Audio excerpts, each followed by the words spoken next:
Making sure I got anybody. Okay, so we have a piece of housekeeping, an exciting announcement. That's the same thing, and then we'll move on into some more sewing type stuff.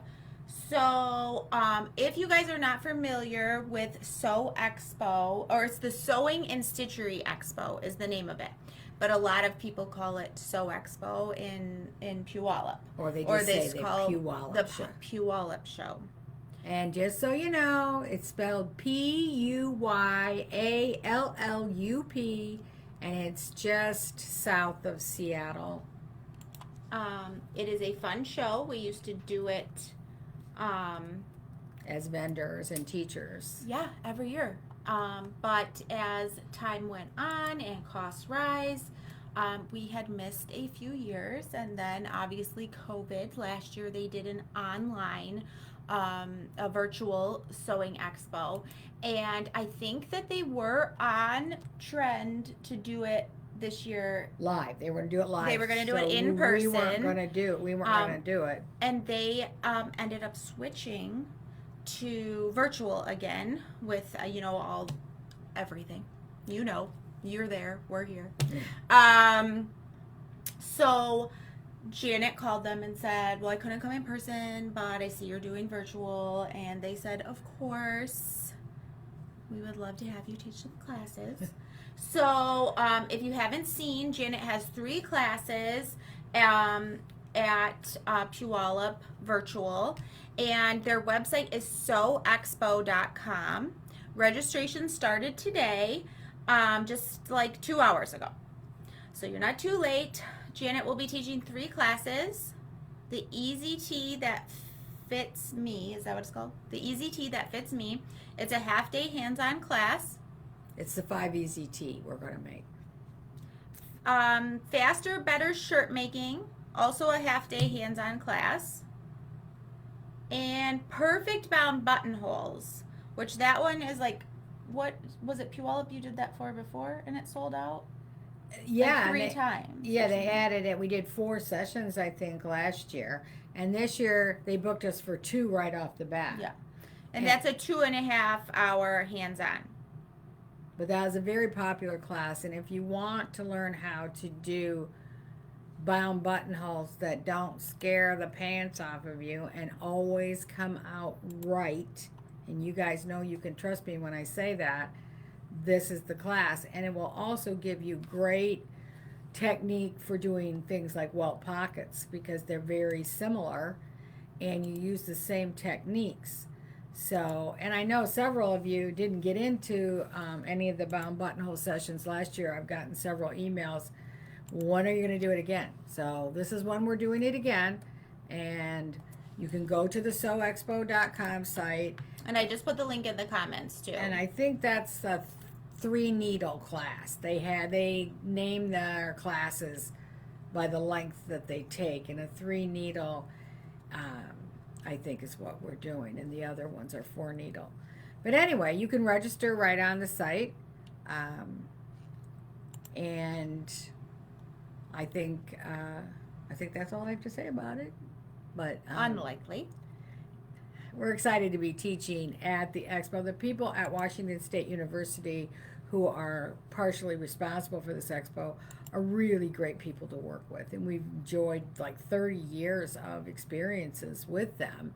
But like Jessica said, in the last 6 or 7 years, we hadn't been able to attend because the costs of hotel and airfare and all of the logistics just cut away our profit, to be quite frank.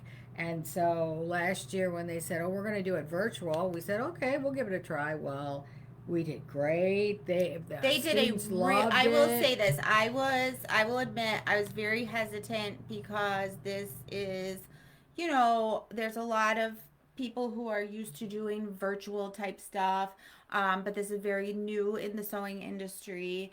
And I was a little worried about how it would go, but it went great. They had amazing staff on the other end, IT support.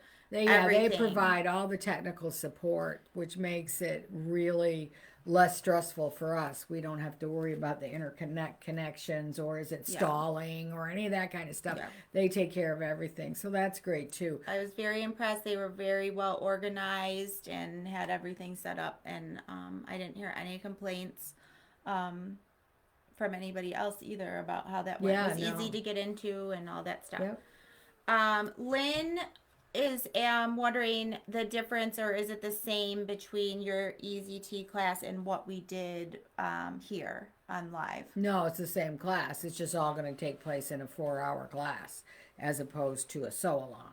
So no, it's not different. So both if you made one of our shirts here with the sew along, then the shirt making class, it will be a repeat for you.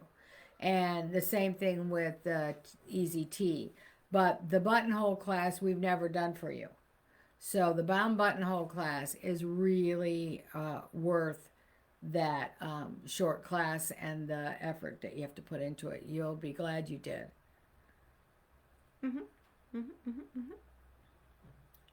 Aw, Amy, I love your ball. What? The baby showing us. She wants us to see her ball. Oh, Tell her it's cute. It's cute. Very cute. Amy, you're adorable. Is that Brenda's granddaughter? Yes, of course. Yes. Is she going to be Amy the Spenda? Doesn't have the same. Yeah, it doesn't work, does it? Brenda is probably the Spenda for her. Yes. So grandma's are. She'll have to do that for a while at least until she can get a job. Yeah. Okay, so that was our announcement, our exciting announcement. We are glad to be back with them, teaching some classes and offering that. So check out their website if you're interested in taking those classes. That's sewexpo.com. Yep, super easy. And then Janet and I and Brenda, mostly Janet and Brenda, and then I, we're brainstorming about, what to do, what our next segment should be, what you guys want to hear. And we get a lot of questions. So we've kind of compiled some of our most frequently asked questions about sewing, construction, notions, runs the gamut. Yes. It sounded like you were going to say something. Should I go? So what we're going to do today, and we're going to carry this segment on for at least a couple weeks. It's our kickoff to 2022. Yes. So in January, we decided we'd be more information oriented than actual demonstration. However, you never know where it's going to lead us. You literally never know. We don't even know. So what we've done is we have compiled some of the questions that we get asked the most, along with some little more fun questions, get to know you questions. So we want you to be able to ask questions too. So you can either put them in the comments of this video, or you can Facebook Messenger them to us. And there's no topic. So anything to do with the whole hobby or business of sewing. Yeah, or Janet. So it could be studio, it could be fabric, it could be patterns, it could be... It can be serious. Technique. It can be fun.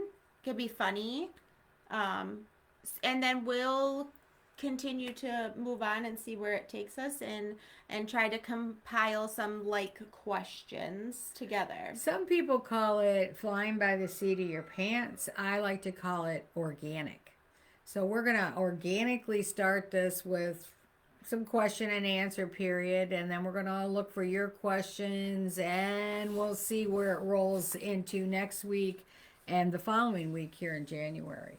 So we don't know where this is going exactly either, but it always goes in a good place when we do it organically, because there's a little input from us and there's a little input from you. Yeah. And that's what makes it work here on Tuesdays at 2. Well, and we do this, obviously we're a business, but we do this program for you. And we want to be able to answer your questions or speak to your ideas. And we typically, like I said, we compiled our most frequently asked questions, but that doesn't mean we know what's in here for you guys. So let Right. us know. And we're happy to let you lead some of this. So either in the comments of this video or messenger or email, and we will go on. Yes. And Um, on and on and on.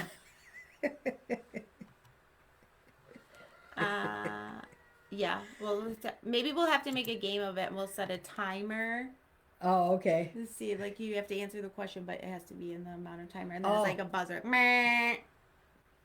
you Maybe think hear that the buzzer a lot. stop me? No, well, no. Okay, so I know we have some new faces here, some new watchers. It is the beginning of a new year.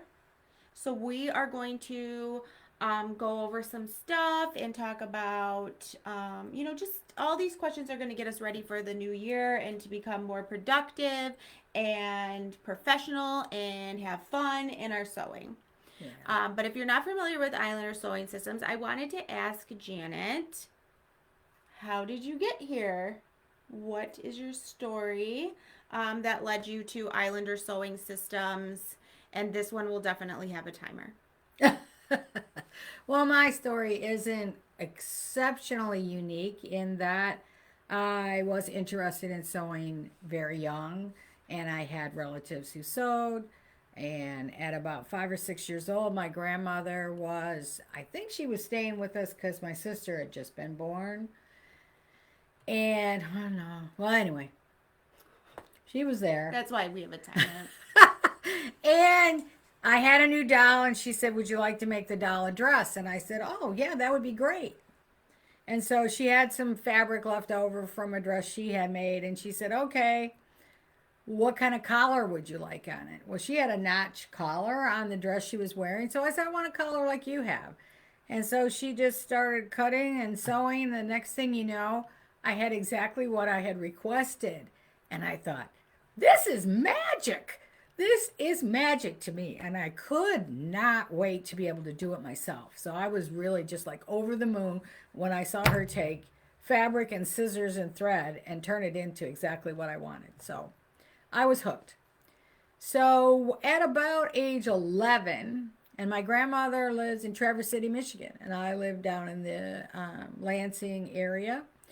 So we were about 3 hours apart. So we would visit several times a year. Well, every time I went to visit, I would choose a fabric and a pattern and some notions and take it up there, and she would show me what to do, and I would sew it. And each time I would choose a technique or something that I had never done before. Because my goal, even at 12 years old, was I want to be able to do this on my own. I can't always go to grandma's. So I'm going to go in one time with a patch pocket and another time with bound buttonholes. But there was a zipper in there that was really monumental in my education because uh, I had a lot of cousins, and so they would go up and have grandma sew. But when they went up with their projects, grandma made it. They didn't, they pretended to be interested, or maybe they just lost interest. I don't know. But she would always make it, and she did the same for her daughters. So when I came along and I wanted to make it, I was just doing my own thing. I didn't know what other people did. Well, at 12, there was an opportunity to go outside and play. And I hadn't finished my project, but I said, well, I'm going to go play and then I'll come back. Well, when I came back, the zipper had been installed. And I was so upset. Just really held that on. Still held it. Yep. It was an emotional thing, so I'm sorry, I'm crying. She says, I've heard this story. Okay. Grandma, why? Why did you do that? Why did you put in my zipper? And she was so touched, and she said, well, that's what all the other kids wanted me to do. She knew that they were bringing it to her, like, oh, I want to learn, and she just wanted Grandma to do it. She didn't realize Janet wanted to learn. So that was her first bonding moment. Yeah. So, So we went forward, and I learned as much as I could from her. And in the meantime, on the other side of the family, on the other side of the country, was my Aunt Margaret, who was learning production sewing techniques in Southern California. So she would feed me information as I got older. So I'd say, well, I want to make this. And she would send me like step outs because, we had no fax machines, we had no internet. So she would send me the step out so I could learn. In the mail. Yeah, in the mail. And then, my mom would give her some money and she would go downtown LA into the garment district and buy me 10 or 12 pieces of fabric and send them to me. So I would get this great goodie box of wonderful fabrics, and then I would plan what I wanted to make. And then when I became an adult, a young mother, I wanted to bring in some money with my projects. And so that's when Margaret really ramped up and sent me the step outs, and I really got into more production sewing because it was a definite necessity at that point. So I did production sewing with the products that I sold until I couldn't make as many as I sold. So in other words, every weekend I was selling out, and then I was scrambling to make enough to be able to sell the next weekend. And when you're doing art fairs like I was doing, there's just a small season. So you want to sell as much as you can in that season. And when you can't make as much as you can sell, you hire some people. I have a very important question. Yes. What is a step out? Oh, step outs are when you have each step of the project separate. So let me think of one. If you were going to teach somebody how to put a patch pocket on, the first step out would be the hem. So the first step out would be a pocket, which is the hem put in it. The second step out might be pressing under the edges, if that's what you do. And the third step out would be sewing it onto the shirt. So the second step out would have the hem and the thing. Yeah. So it's like each step of the project as it goes so that you can see it in front of you and how it happened. Exactly. And that's the only way you could teach somebody that was 2,000 miles away. So it worked out really well. Anyway, so then I would go to my American Sewing Guild neighborhood meetings, and I would say to the group, because again, I was working seasonally, but I needed sewers. So I say, if anybody would like to make some spare cash, and most of the women at that time were in the same age group as I was, so we were young mothers, and a lot of them weren't working. But they want to bring in some extra money. I said, you can sew anytime you want. You're going to take the project home. You're going to sew it in your own time. And then you bring it back to me a week later. So they could sew during nap time or school time or whatever. Well, the first few just loved it. And the following season when I came back and I said, okay, and I gave my speech again, those two women stood up and say, you need to do it just for the sewing lesson alone. Because it's fabulous. Because I was teaching them what I'm teaching you is no pins and no basting and just how to sew more efficiently. So I produced a line of garments that I sold for over 20 years at art fairs, Renaissance festivals, and boutiques. And then I decided somewhere in the middle of that to put on a sewing expo. So for overlapping those 23 years, I did a 23-year sewing expo, the American Sewing Expo that was in Novi, Michigan. And then when I decided... And then you got to see Margaret more. Yep. Margaret and I got to collaborate a lot more. That's true. And we did some co-teaching, and I followed her around the country too. In between all of that, being her assistant, so I could really pick up and absorb everything she had to offer. And I think I did that, including she had some really great teaching techniques that really impressed me as well. So somewhere along the line, I stopped creating my line and started creating patterns. So I stopped creating finished garments and started selling patterns. And that overlapped my Expo life. And then when I stopped doing the Expo, I went straight into more patterns and more teaching. Well, in the middle of the expo and the patterns and everything, Margaret retired. Yes, So that's where we end up with Islander. that's true. Margaret Margaret I thought it was on a retired. timer. You are, but that seemed like a kind of a big part. How did you end up with Islander? Is Margaret retired? And so for a while there was a crossover of easing into retirement as Janet took it over, and there was that natural transition. Yeah. Mm-hmm. Yep, that's true. So that's how I got here. That's how we got here. And when we used to do lots of shows on the road and everything, and as life changes and the internet changes and all that stuff, then we ended up in the office more and then into Facebook. And we really like doing business this way, even though we don't get out and meet as many of you. I missed that part. Yeah. That's probably The only thing you miss. good food where I don't have to make it for other people. We always made sure when we traveled, we found the best restaurants, not necessarily the highest end, but the best local restaurants we could find. And so in Houston, we had 2 or 3 of our very favorites. And Seattle, Tacoma, we had a wonderful restaurant in Tacoma we love. So you work really hard when you're on the road. You work 12, 14-hour days, and you do it for 4 days in a row, and you're exhausted. So you deserve a little cocktail and a nice meal at the end of the day. So we always treated ourselves to that. So we do miss seeing you guys, but it is nice. And of course, I'm in a different season of my life now. When I started, I did not have kids, and now I have 2 young ones, so it's just not as easy to organize all that. So we are so glad that we still get to have this interaction with you when we can't see you in person, but we do miss that part. Yeah. So Lynn, the step outs are typically done on, she was asking if it's fabric or paper. No, it's fabric. Usually. Yeah. And if you've ever seen my classes on Craftsy, so we did the Jacket Express, which is the jeans jacket, which has quite a few pieces. Oh, and we did the Motor City Express. It has even more pieces because it's lined.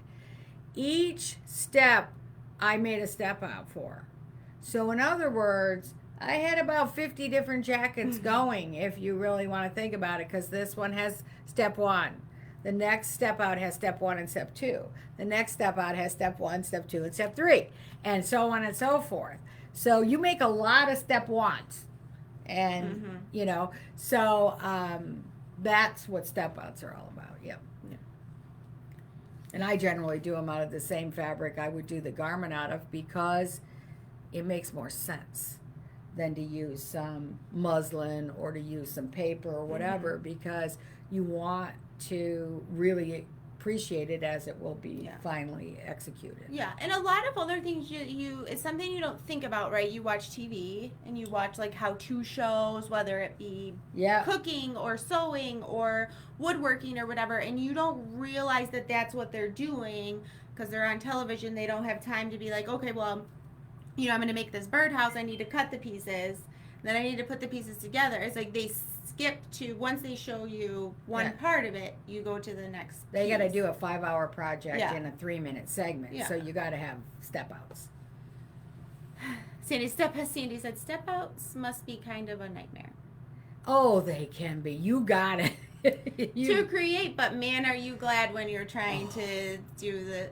Because you've seen us live, and it's like something happens, and then you got to tear it out and all this stuff. But when it's already done, you have it just to show. So the process of creating them can be very tedious and and you always have a couple of extras just in case something goes wrong.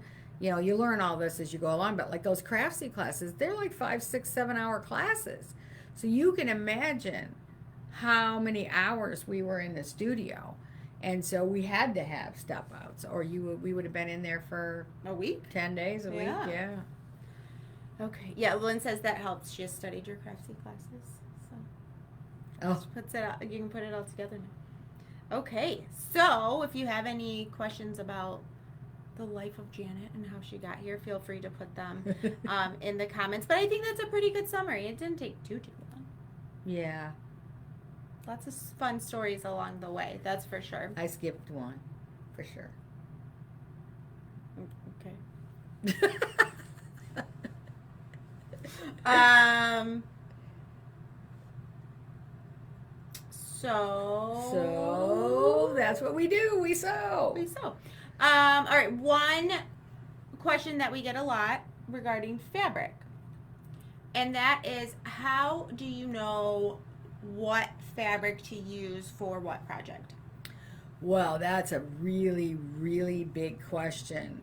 So I like to kind of break it down into, first of all, any pattern's going to give you suggested fabrics. But you want to always consider the weight of the fabric. You know, we talked about this when we were working with the flannel. And people said, this isn't like the flannel I bought at Joann's when they bought the flannel for our easy shirts. Well, that's because the thread count and the weight of the flannel that we carry is far greater than the flannel that Joann's carries. And that's why theirs is so cheap or inexpensive or reasonably priced, whatever you want to call it. So that is the difference. So sometimes your pattern guide might say cotton would be a good fabric to use for this blouse. But they didn't mean quilter's cotton, because quilter's cotton is so stiff, it's not going to drape nice around the body, and it's not going to be as comfortable to wear. So they might be meaning, and now I think sometimes in Joann's even they call it garment fabric or clothing fabric. They have a little section. And so they might be talking about lawn or piqué or something else that's in the cotton world. So don't think just because it says cotton, anything that's cotton you can use, because they all drape differently. So drape is also important. If you want to make a nice flowing skirt, hold the fabric up. You're going to hold up quilter's cotton and it's going to be stiff and it's going to be nice and neat and flat. That's not what you want for a flowy skirt. So you want to look and feel with your hands and drape the fabric to see if the drape is appropriate. And sometimes you don't want drape. Certain garments you don't want it to be really drapey, and others you want a lot. So taking all of that into consideration, and also keep in mind the recommendation of the pattern designer, particularly if it's a quality pattern. Good? Yeah. That's good. Yeah. You got one? I think so, unless there's any questions. But, I've noticed more and more, at least where I buy fabric, which is the wholesalers, but they're adding the weights to the fabric now. And that's what you really, I think is very important, especially buying online. When I can't feel it, I can't see it with my own eyes. I don't know if they say it's, again, let's go back to flannel. They say it's flannel. Well, what do I know? Is it the flimsy stuff or is it the nice beefy stuff? How do I know? Well, one way to know would be thread count or weight. I better explain weight. Sure. Weight, it has been, up until very recently, always by the square yard or meter. So if you're in Canada, it's by the square meter. If you're in the United States, it's by the square yard. And we don't have fabric by the square yard because our fabric's like 45 or 60 inches wide. So it's kind of hard to really figure all that out. So now some of the companies have started going by the linear yard. Just to make it more confusing. It's easier. I know, but it's because like, you could take a linear Yeah, but yard. it's like, which one is this? You have to figure Well, out. no, they have the initials. Oh, okay. Linear would be an L. And so, but when I'm here and I've got fabric and the wholesaler didn't tell me how much it weighed, what the weight was, or that I bought it from a jobber, and when you buy from a jobber, you don't get that kind of detail, then I'm going to have to carve out a 1 yard square out of the fabric and weigh it to be able to communicate the weight. So the linear works out better. Okay, so there are some questions saying like it's hard for them to determine what the weight means. Let me see, like, because you are like, oh, if you read it, like, oh, that's similar to this or similar to that. But when you're not that familiar with the hand and maybe you're reading it online or whatever. So Mary was asking, what counts as light, medium, or heavy? Well, it depends on, again, the fiber. A heavy silk isn't going to be the same as a heavy denim. They're not going to be anywhere near the same weight. So it is not something that I can describe to you in 3 quick sentences on how to determine this. It is just like, well, for me, I learned to bake bread from my grandmother. Same grandmother taught me to sew. And it was about just knowing and feeling and cooking too, taste. I remember my girlfriend got married. She goes, it says to put salt in the potatoes. Yeah? Well, how much salt? I go, just shake some in there. She wanted an exact measurement. So anyway, it's just about getting the feel for it. So identify the weights of the fabrics that you're purchasing when you can. Then you'll be able to compare or understand it. But it's a learned experience that you'll have to participate in order to get to the point where you say, oh, 2 ounces per square yard, that's got to be really light. Like our lawn. Lawn is going to be really like a couple ounces, maybe 3 at the most per square yard. But you get up to denim, and it'll be as much as 10 or 12 ounces, the heavy denims, really heavy denims. And when you buy denim, that's important to know because that's way too heavy to be putting on an average home sewing machine, a 10 or 12 ounce denim. It's unless you've got a machine that's definitely built for that. And it's harder to press and harder to top stitch. So you might want to stay, I always recommend staying 7 ounces or below for denim home sewing projects in denim. And repeat this and Okay. they heard your phone. I'm sure they can hear me. Did you hear my rooster? He was crowing up a storm a minute ago. How about giving an example for what a good weight for shirting is? Probably 2.6. I don't know if I've got one here that's got it on it. Let me see. See, there's a Kaufman. Mm-hmm. No. No. Off the top of my head, that's what I would say. You don't want to get much heavier than that. The main thing is to look at the weight of something that you can touch and feel. And that will get you started with identifying that, oh, if this is 2.6 and the one I'm looking at online is 3, it's not a big difference. But if it's 6 ounces per square yard, well, that's going to be too heavy for what I want to make. Okay. Donna says that there are a lot of charts online that will give you the fabric weight conversion. Yep. So you can get a better idea. And then give them, what would you say the bamboo French terry that we were talking about earlier? What do you think? I'm thinking it's under 3 as well. I think it might be 2.9. So that'll give you an idea. So basically stuff that you use as you're buying it and using it and what you're using it for. Try to make that mental note or even write it down. The more we buy online, the more we have to do these kind of things to understand it. When you used to be able to go into any number of beautiful fabric stores in your city and feel it and drape it and whatever, we didn't need to know that stuff because we could tell by the feel. But when you have to buy it online, not so much. Okay, I have another question for you, but I also want to address that apparently your classes are sold out. Not all of them. All but maybe one.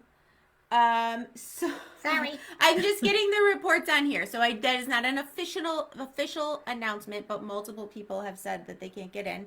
So, sometimes they add more classes. They did do that last year.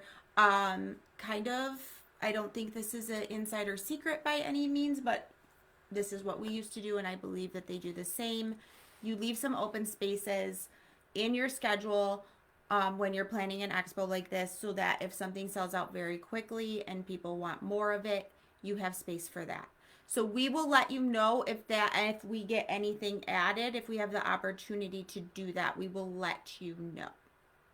Yeah. So I just want to make sure. So don't freak out. There's still a chance. And sometimes they also have waiting lists as well.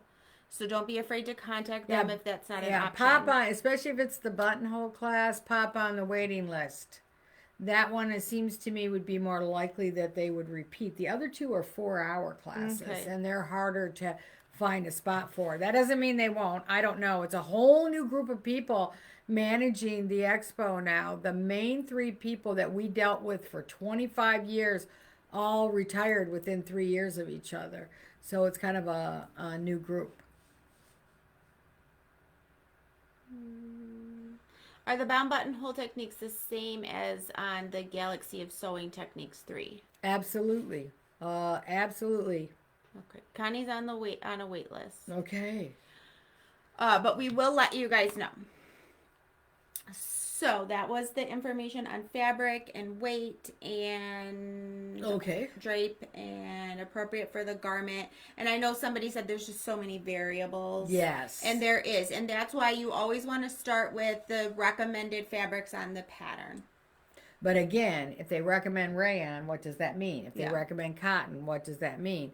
So as your sewing knowledge and your fabric knowledge grows, you'll be better suited for that. In the meantime, I will recommend a book, Fabric Savvy, and I believe there's a second edition called More Fabric Savvy or something. Super Fabric Savvy? Yeah, they were both published by Taunton, and they're written by Sandra Bacina. But what's beautiful about this book, let me just grab it because I think it's right back here. I always have it a little... So that could be a question. What's one of your favorite books? Here it comes. Or one of what your most used books. Yeah, here it is. If it is at the ready, that means she uses it. Yeah. If I can find it, if I know where it is. So anyways, this was the first one. I don't know exactly the title of the second one, but let me just show you quickly. We'll pull one of these open at random. All right, so here is, and each one has 2 pages. So this is silk chiffon. But what you're going to have in the information side here is whether you need to pre-shrink it, what you need to know about laying it out, marking, what you can use to mark on silk chiffon, cutting, interfacing, threads to use, needles to use, stitch length, what presser feet to use, seam finishing, pressing, top stitching, closures, and hem.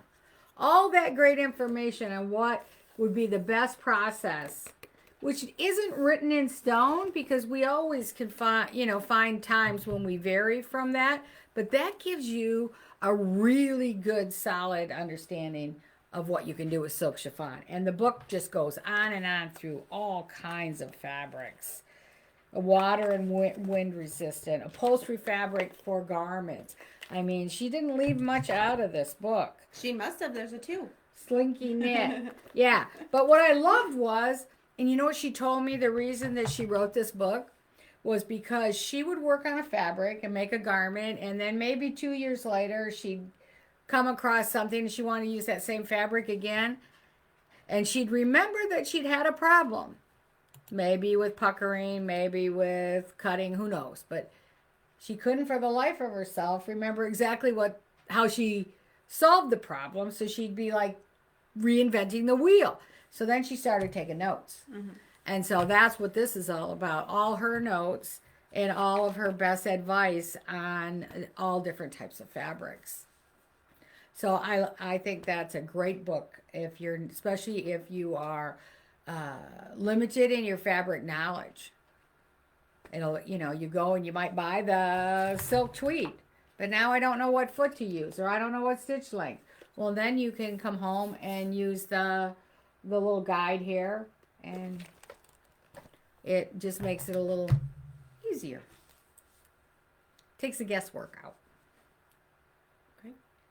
Lots of people say they have the book. They feel validated that you also use the book. Okay. All right, here's another one. What is your favorite fabric, if you have one, and why? Well, my favorite fabric is not a fabric. It is a type, natural fibers. I prefer natural fibers like cotton, linen, rayon, silk, wool, hemp. All of those fibers are natural fibers. They come from plants or animals. And, well, in the case of silk, it comes from an insect. But they're all natural and they are very breathable for wearing.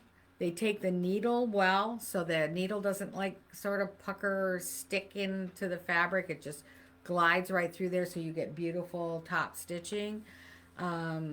It presses easier, and it's easier to manipulate when you're sewing the natural fibers, as well as it launders much easier. When you get into polyesters and things, they soak up oil because they are a derivative from oil. So they grab a hold of whatever their mother was, which is oil, and it's hard to get those stains out. I know that you've probably all had the experience of putting a sweatshirt or a knit top or some type into the washing machine thinking it had no spots on it, and then when you took it out of the dryer it had these round kind of grease spots on it. Emmett's clothes every time. Emmett's clothes every time. And that's what's happening. You don't see it, but it gets absorbed into the fiber. But anyway, I prefer natural fibers for all of those good reasons.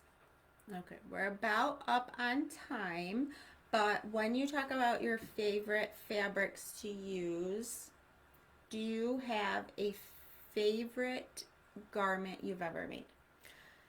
Well, yeah, I do. There's been a lot. Yeah. Well, this one goes back to 18 years old.